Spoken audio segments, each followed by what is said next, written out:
your girl has been out and about reconfiguring life as a mom, getting doula clients, and taking a cruise to Mexico and taking my baby for the very first time. So if you're new to my channel, this is Positive Ashley, your favorite doula, new mom, and entrepreneur.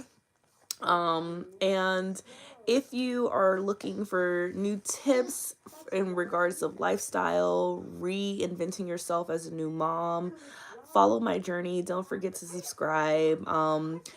Likes, comments, and engagement is what helps me stay engaged with you all on YouTube, and I'm so close to getting monetized. I would love for you to join the posse, continue to ask questions, continue to show up, and I'm going to continue to try to show up as a new mom. So today I just wanted to step in and talk about how I decompressed after the trip. I was supposed to get like B-reel, but I was so tired after arriving back at from the cruise around 9:45 this morning.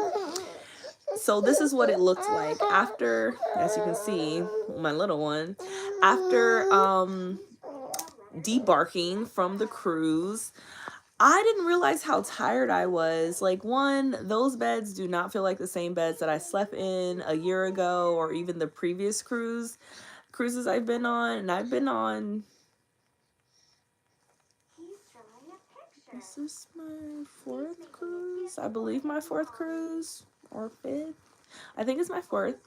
And one, I don't recall feeling so tired. It could be because I'm just a little older. I'm in my 30s. I traveled with a toddler. This is her second trip of the year. The first was in the country. This is the second. And I personally feel like being in water, it just kind of tires you out, kind of like being in the pool. So yes, I was really tired. I didn't realize how tired I was until actually making it home. When we did come home, it was raining, and I just absolutely love the rain. LA needs more rain, so the fact that we got to come home to that like cleansing feeling, one of the first things that me and baby did was, one, eat some chili cheese Doritos and a chili cheese hot dog. And let's be honest, like, who kind of feels like cooking when they come from a trip? So I needed something quick and easy because I didn't really eat breakfast that morning. I ate a breakfast, but it just wasn't as fulfilling. And then two, me and babe, we decided that I knew she needed a nap, but I wasn't going to force her to take a nap. It's just best if I'm on baby's time. So what that ended up looking like was a little bit after 12, I turned on my heating blanket, turned on, I believe, the Lorax, and she ended up climbing on top of me after running around a few times. I read a few books to her, and she was like, sleep. Didn't have to really do anything but be of an assistance, cradle her, let her lay on top of me, and we fell out for about 3.5 hours. I didn't think I was going to go to sleep until I think maybe an hour later. I realized, like, dang, I'm kind of tired. Should I just push through and possibly suffer through not having enough rest to handle her? Or do I go to sleep so I can have just as much energy as she did? So I did end up falling asleep. And afterwards, I woke up, kind of straightened up a little bit, and got myself hydrated. And I just recently scribbled. When I say scribbled, that was just me writing, look how it matches my nails. It's gold. I'm just not realizing that. This is my new self-care journal. It was gifted as a birthday gift from this gorgeous gal that I know and very fond of, very flattered of. It's a really nice, thick self-care book. Let's go ahead and peek open really quick. And these aren't necessarily prompts, but it's like kind of reminders, things to do. You see it, babe?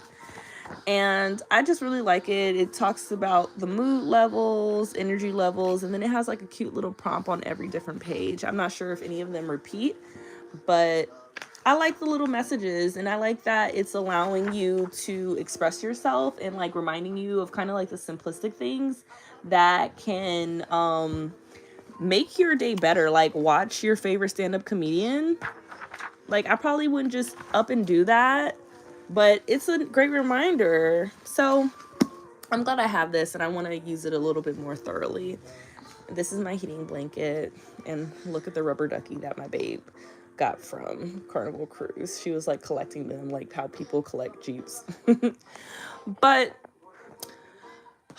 as I was journaling, I had realized like I don't think enough people decompress after a trip. So mind you, while you're on a cruise or even on a plane or even on a trip, just, you know, anywhere, when you make it to that destination, hotel, whatever, you are surrounded by your new travel family, which are people that are on a similar journey, traveling somewhere for all different purposes, but also intermingling with different energies. And with different energies that you pass, come in contact with, whether it's a quick like, hey, hi, elevator conversations, exchange of information, like from talking to the desk receptionist or anything like that. It's a exchange of energy, and energy is currency.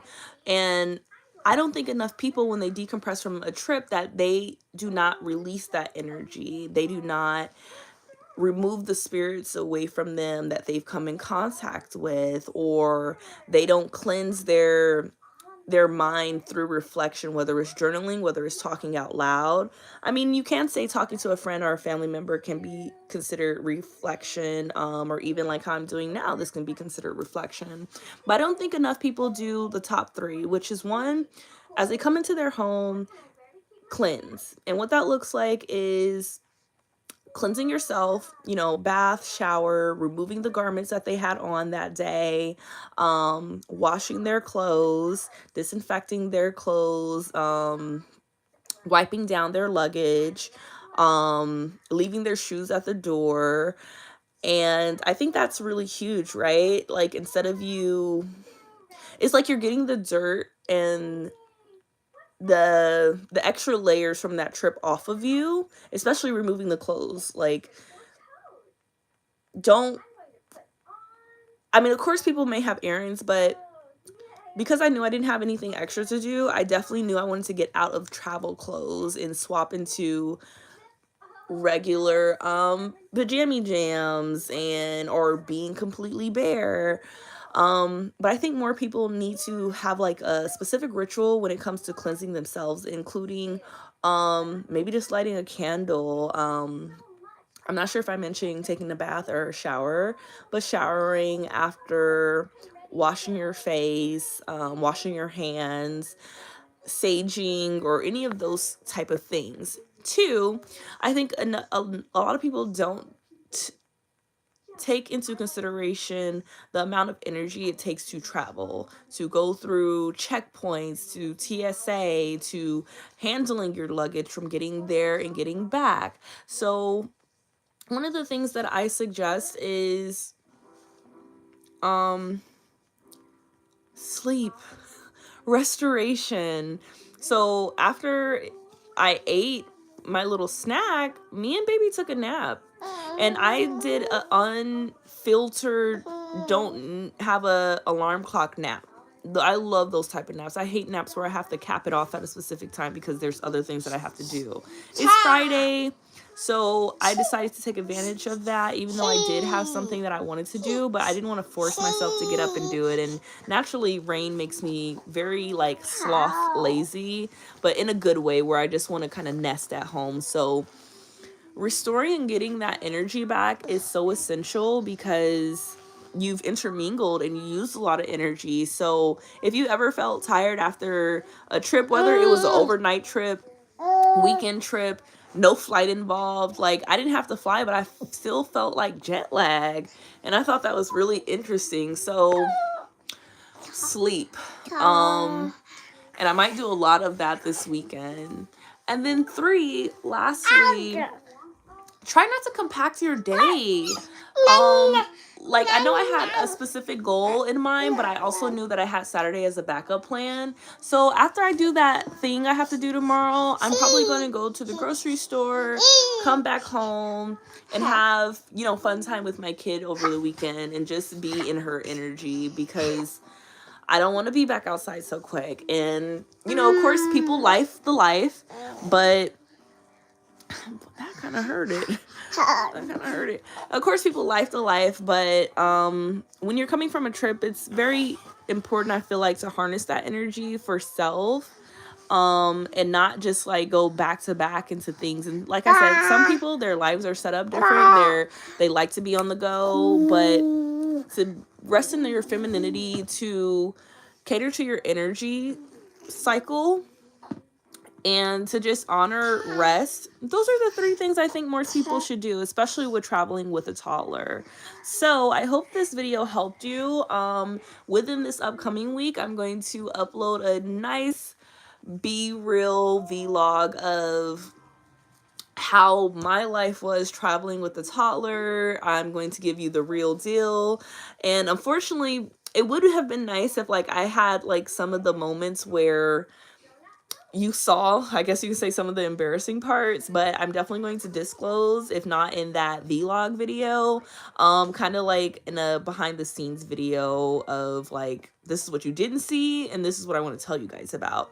So look forward this week to upcoming vlog. I'm really excited. This is my kid's first trip out of the country, and this will not be the last.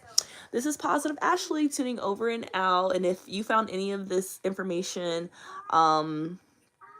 helpful, please comment below and tell me what you do to restore your energy, cleanse yourself after a trip.